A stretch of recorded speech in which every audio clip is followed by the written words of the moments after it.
What is up, everybody? Solomon here. I hope you guys are having a fantastic day. As you guys know, within Genfinity's Hedera Corner, in collaboration with HashPack, we are nailing out multiple valuable interviews across the Hedera ecosystem. Today is certainly a valuable one. We have Solo Ceesay, CEO and co-founder of Calaxy app. How are you doing today, Solo?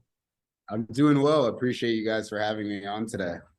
So this is going to be quite the interesting interview, in my opinion, just because Calaxy's been in the Hedera community ecosystem for quite some time now. I guess as a primer, can you give a little bit of a background about Calaxy in general, how it got started? And just maybe a little bit of a brief overview. Yeah, absolutely. So like I said, appreciate having the forum to speak to you today. My name is Solo Ceesay. I'm 28 years old. Previously was an investment banker, had attended the Wharton School, did the very Wharton thing and worked in investment banking for a number of years. And so my journey to Calaxy is very interesting. So my co-founder, his name is Spencer Dinwiddie. He plays on the Dallas Mavericks. He had a wild idea of wanting to tokenize his contract a number of years ago. My older brother is actually best friends with Spencer. And my brother texted me one day saying, "Hey, I'm not quite sure what you do at work every day. You spend a lot of time at the office, about 100 hours a week, whatever it is. But whatever I was able to put together of what you do sounds a lot like what Spencer's trying to do with his NBA contract. You guys should talk." And so this might have been for almost 5 years ago at this point. And that's kind of where we started. And so Spencer became the first NBA player to securitize his NBA contract. He fell on a lot of swords doing that, took a lot of bullets. He was actually sued by the NBA for doing that. Wow. But he ended up winning by creating the bond-like structure and the securitization. He was able to get that off. Which is a very big win, but also kind of gave way to a lot of different things that you saw within the world of sports and crypto and Web3. You saw the NFT project, NBA Top Shot, erupt not too long after that. Spencer was an early investor there too. So our journey into this is definitely one that's been around for a while. And that was kind of what started our journey. We eventually were going to be a capital markets engine of some sort that allowed influencers of or musicians that have a bunch of intellectual property, or NBA players or pro athletes with large contracts to securitize themselves to unlock trapped liquidity. But then we saw a bigger audience and a bigger market to address, which was the influencer or public figure scene when it comes to monetizing the things that they do, not necessarily the intellectual property. That's a little bit more opaque and tougher to explain, but people are always going to be always going to be confident or comfortable with the idea of monetizing their time.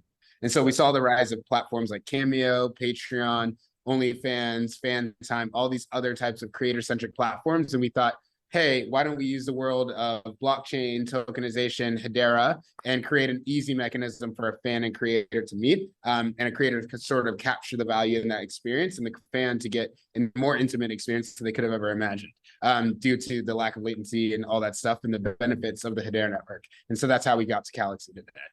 Yeah, and with you touched on it briefly, but I always like to ask, because especially with when you guys started, and I mean, it's kind of night and day now. I mean, Hedera's always been on my mind. Like on my mind, I've been in the Hedera community since I think whenever testnet was out there and you used to scroll through apps and get micropayments streamed to you. So I have to ask, like, why did you guys choose to build Calaxy on Hedera? I'm sorry, why did we? Yeah. So just kind of what the thought process was around it, because like you guys have been around for years at this point. Yeah, no, that's a great question. So I actually got to give Spencer the credit for that. So Spencer, not that I'm not a huge Hedera stan fan, whatever. I've always been a big fan of them. But at this point in time, when it chose to building or choosing where we chose to build, I didn't really know as much about the landscape of the options as much as he did. He definitely taught me a lot of what I knew. So thinking 3-4 years ago, when we were thinking about layer ones, Hedera was, like you said, way deeper in the shadows than it is today. Yep. But I think it really is attributable to a few things. One, we really like the founding team. We really like the idea of Lehman and Mance. What's there not to like? I think also the idea of the buy-in that we had from large, recognizable, public, well-respected public institutions around the world was something that really made it compelling for us, because we want to be one of those one day. The idea would be a full circle moment where one day Hedera's governing council had Calaxy on it. That'd be amazing one day. So essentially, it was kind of those things. Obviously, it's asynchronous, Byzantine, fault tolerant. super scalable. The developer solutions within the community are maturing as well now, which has been really nice. And so I think for us, it came down to those main things. And, as young Black entrepreneurs like myself, Spencer, we saw that there was a lot of credibility that could be, given to us, or that we could borrow essentially, by kind of hitching our wagon to the Hedera train. And it's definitely been really great. And we also want to bring a lot of that activity, and that activity that Hedera is looking for to that to the ecosystem. So influencers, celebrities, that sort of market, the consumer-facing applications of Web3 technologies, that's what we excel in. That's who we know. That's our friends, and we want to be able to bring them to Hedera. So it felt like it was a mutual match. 100%. And you touched on it also as far as, all of the other platforms that are very Web2 based right now, like OnlyFans and Patreon. So from the Calaxy standpoint, what's going to differentiate? Like, how are you going to put that value proposition and really empower that, whether it be an influencer or an athlete or a celebrity or a content creator? How do you guys kind of draw that line between Web2 and Web3, not only to make it easy for these people to come on and to utilize your platform, but to really give them more than what they're getting in on these other platforms that exist out there right now? Because I think it's a massive value proposition what you guys are building. No, absolutely. And I think right now the best way to think about Calaxy is an experiential marketplace. And admittedly, our vision has changed so much over the years, but I think it's at this point pretty narrow on what we want to solve. But we want to create the best forum for a creator and fan to meet. We want to create the shortest distance between a creator and their payout. And we want to create the shortest distance between a fan and that experience that they want from the creator they know and love. And we don't want to define the scope for what that looks like. And so when you think about the Web2 solutions out there, Cameo is a one SKU product, OnlyFans is a one SKU product, and the way in which creators connect with their fans varies from person to person, let alone from industry to industry. Like Ezekiel Elliott will monetize himself very differently than his celebrity chef, Chef Hoppy, or even Spencer Dinwiddie, or even Tiana Taylor, the music artist, or so on and so forth. And so we wanted to create a very playground environment, if you will, for creators to test out different things that make sense for the communities. So offering things like video calls or face-to-face conversations like we're lucky to have today, video messages like Cameo, subscription like products like Patreon and OnlyFans, NFTs, because we're in the Web3 ecosystem. We want to create point and shoot NFTs and all those types of things. And also a nice cohesive ecosystem to be the interface for all this type of activity. Because when you think about the Web2 universe,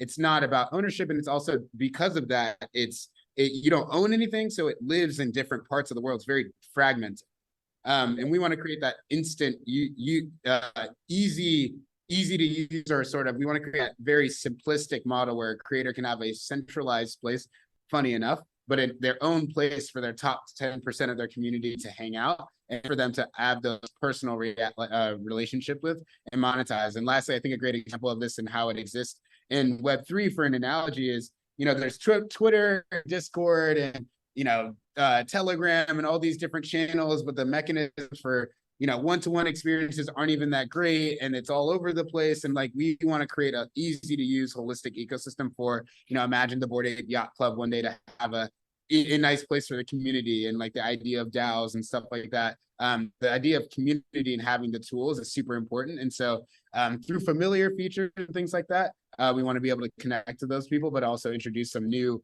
cooler ways to think about how we could leverage and utilize the amazing technology that we have in DL at Hedera, and bring it into a new experience there. No, I couldn't agree more. I mean, I think those silos, as far as like, especially with Web3 and crypto, like you talked Twitter and Telegram and Discord, they're always going to be there. But if you create almost a hub where you can have all of the relevant information and really make it user-centric and user-friendly and creator-centric and friendly, because I think you nailed it. Every creator is going to be totally different for how they want to utilize the platform. And I'm sure you guys have done all the market research and everything else. You look at something like Patreon, with how much they take off the top from content creators. I mean, it's anywhere from 8 to 15%. And that doesn't sound like a lot, but that's a lot.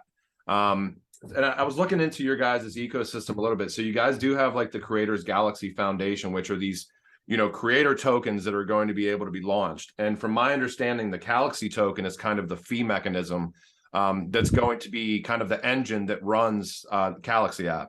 Can you talk a little bit about that relationship between your guys' tokens and how you would envision the creators' tokens to work within your ecosystem? Yeah, no, absolutely. And so when you think about the Creators Galaxy, or I guess taking a step back, how do we use Hedera? So there's Hedera, the layer 1, and then there's Hedera, the Creators Galaxy protocol, which is a layer 2 on top of Hedera, which is a decentralized permissionless ecosystem dedicated to content creator monetization. And so within this world, we envision a lot of different dApps, or dApps like Calaxy built on top of the Creators Galaxy protocol to leverage and utilize what is essentially the power of the CLXY token. And as you mentioned, it is gas fees, but it also is governance. So the idea of what fee mechanisms, or the buckets in general, can be updated, augmented through the use of improvement proposals, similar to how Hedera does it.